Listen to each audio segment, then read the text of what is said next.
There was a time when the internet presence known as Corpse Husband was known by a different name, and that name was printed on a police name tag. Straight out of the academy, he served as a negotiator, talking potential jumpers off of ledges and bargaining for the lives of hostages during standoffs. Everyone on the force agreed that he had a tone in his voice that immediately calmed yet intimidated those around him, which made him perfect for the job. In hindsight, none of his fellow officers could recall a single instance of him being shaken, upset, or anything other than perfectly composed. One night after a long shift, he departed his precinct on foot and headed to the subway.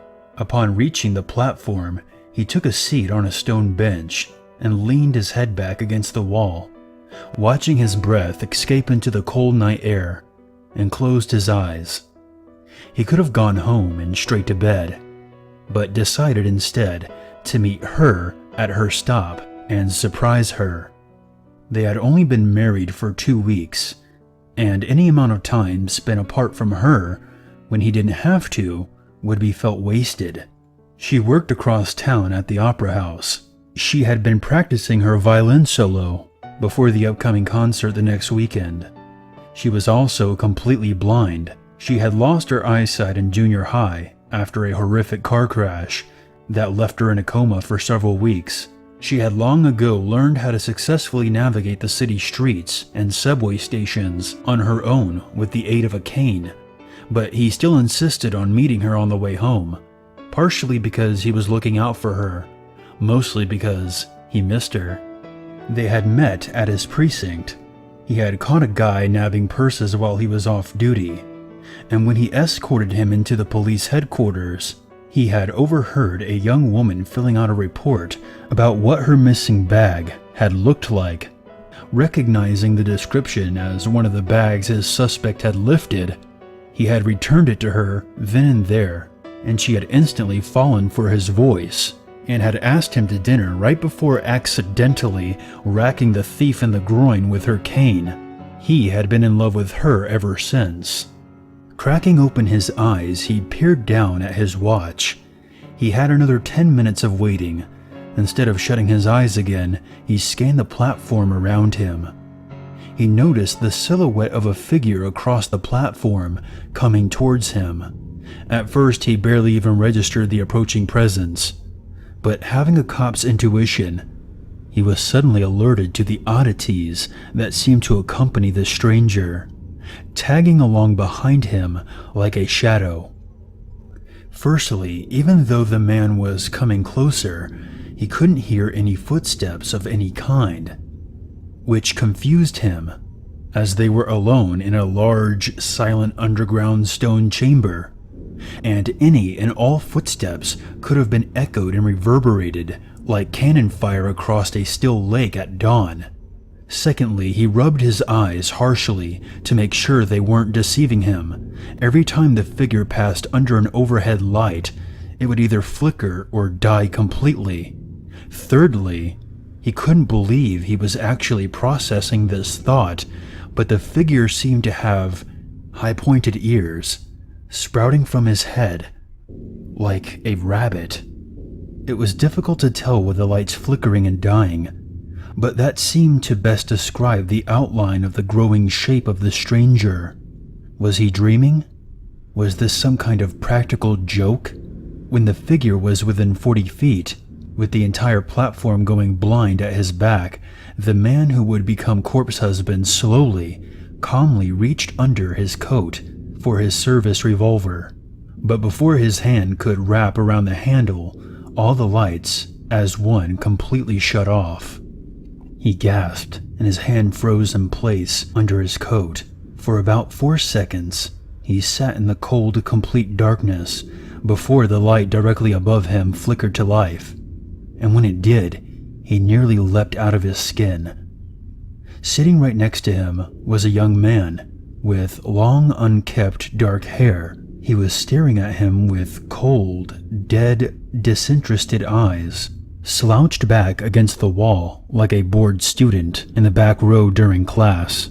In his hand, he pointed a revolver, a police service revolver. Frantically clawing under his jacket, the young husband realized, somehow, this man, in a matter of seconds, had disarmed him and sat beside him in complete and total silence. But that was impossible. He hadn't so much as felt the passing of a hand over his own through his jacket. How did this man even know that he had been carrying a gun? Not letting his sudden confusion and panic show themselves either on his face or in his voice, he asked what the man wanted in his professional and calm tone he was well known and respected for. There was a moment of silence before the man replied in an equally calm voice, but barely above a whisper. "To restore the balance." The single light flickered above them, and for a second, a fraction of a blink, he thought he saw sitting in the stranger's place a figure in a full rabbit costume, complete with a mask. He blinked hard, but when he looked again, the man was still just sitting there, barely moving, with his own revolver still pointed at him. The young cop forced his eyes to meet the man's, and did not look at the barrel of the gun. He then asked if the man had drugged him. For every word he spoke, his icy breath appeared in front of his face. But no breath at all appeared around the face of the stranger. Was he even breathing? Was he a ghost? How could he be holding that gun then? The light flickered again, and for another fraction of a second, he saw the rabbit costume. When the light steadied itself again, the man said, "The world is about to end in just over 7 minutes." The young cop stared in incredulous bewilderment, unsure if he had even heard the man correctly. Suddenly, it felt like a wave of recognition and clarity washed over him. He had seen this man before, several times actually, always out of the corner of his eye at crime scenes, just out of focus, when he was trying to desperately stop an 18-year-old pregnant girl from jumping off a school roof, or trying to convince a sick stepfather that killing his hostage kid wasn't a solution through a locked door. He had always seen this man at a moment where he just couldn't concentrate on anything but the immediate task at hand, and the quick sightings had become buried in his subconscious, stored up like a reservoir of memories that had just come crashing through the dam. And the rabbit, well, that appeared in his darkest nightmares, at least twice in the past week alone. The man raised the revolver to point upwards and detach the barrel, spinning it and letting 5 of the 6 bullets fall with loud, sharp metallic pings upon the concrete. He replaced the barrel and spun it hard and fast before pointing the gun back at the young husband's chest. "In 6.5 minutes, the world is going to end, but you can stop it. Take this bullet, here and now, and time marches on," the man said in a monotone, expressionless drawl. He raised the gun to his own temple. "Or let me take the bullet, and everything turns to ash before your eyes." The young husband and hero cop scoffed at this. He said that if he was going to let him choose, he would just take his gun back and arrest him. The man then pulled the trigger and the gun clicked. The chamber had been empty. He cocked the hammer and lowered the gun so it pointed back at the man who would soon become corpse husband. The man whispered, "Ready to save the world?" The young man forced his voice to remain stoic and calm. He asked how would shooting him help save anything. The man motioned with his chin towards the tracks. "It begins and ends with this train." And for another moment, the light flickered and the rabbit reappeared. "At the stop after this one, a man aboard the train will set off a bomb he has strapped to his chest, under his coat. He has chosen that stop because it is under the largest cluster of buildings in the city. When the ground gives way and all the structures collapse, the domino effect will topple every building in a mile radius. Thousands will die, and when your government chooses to retaliate by firing a nuclear weapon at the country responsible, well, then the domino effect continues in a different manner. The young cop stared at him in absolute shock and horror, both at the words he spoke and how calmly he had spoken them, and questioned how could he possibly know that. Because I am the one with the ability to alter the chain of events. I restore the balance if an opportunity is taken. If balance is not restored, I cease to be just like everything else. The young cop called bullshit and asked again how could his death here on this bench prevent this man from setting off the bomb. The train will pull in just over 3 minutes' time. When it does, the conductor will notice your body and the blood and call the cops, stalling the train, breaking the chain of events. The police will come and the man will panic at the delay and be apprehended. He won't set off the bomb here because the collateral damage wouldn't be nearly as severe. The young cop replied by asking why couldn't he just arrest this man once the train had stopped. Because I have your gun, the man replied. The husband then shouted at him to give him back his gun, his voice finally cracking, letting his frustration and fear overpower his usual calm tone. He lunged for the gun, but the man pulled the trigger and the gun clicked again. Another empty round. The lights flickered again. And suddenly the man was gone. He was no longer on the bench next to him. Frantically, the young man searched up and down the platform as best as he could in the flickering light storm, trying to locate him. And then he spotted him. Or rather, the rabbit, standing with his back on the exact edge of the concrete, ready to fall backwards onto the train tracks. In another flicker of lights, the dark-haired man was back, the gun under his chin. My turn. Another pull of the trigger. Another click.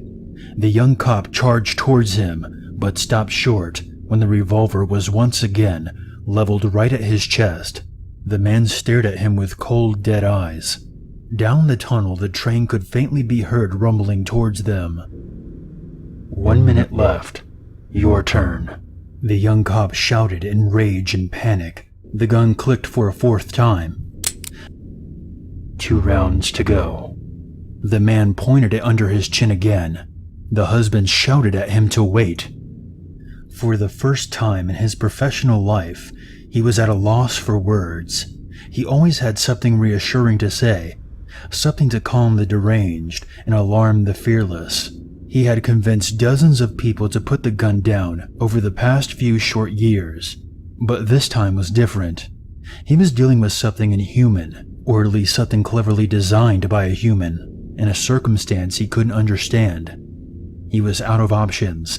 If that gun went off now, this strange prophet of doom would topple over the tracks and likely vanish into thin air with his gun, leaving him with a very slim chance of finding and stopping the bomber before the next station.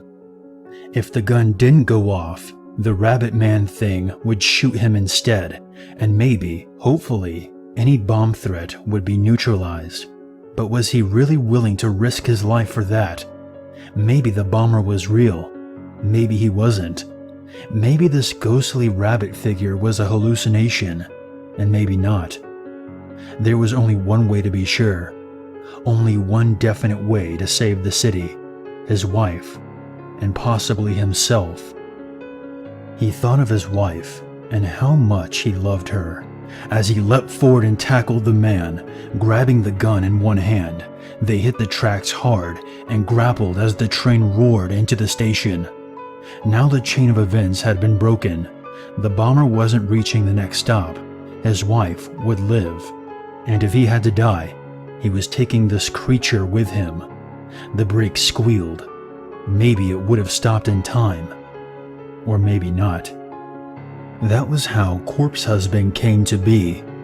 One selfless act of sacrifice and heroism saved not only his wife, but you as well.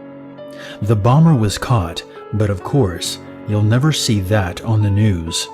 One thing that will never change though, there will always be a harbinger of doom appearing at random, ready to restore the balance and alter the chain of events. But keep in mind, if you kill him, you may just have to replace him.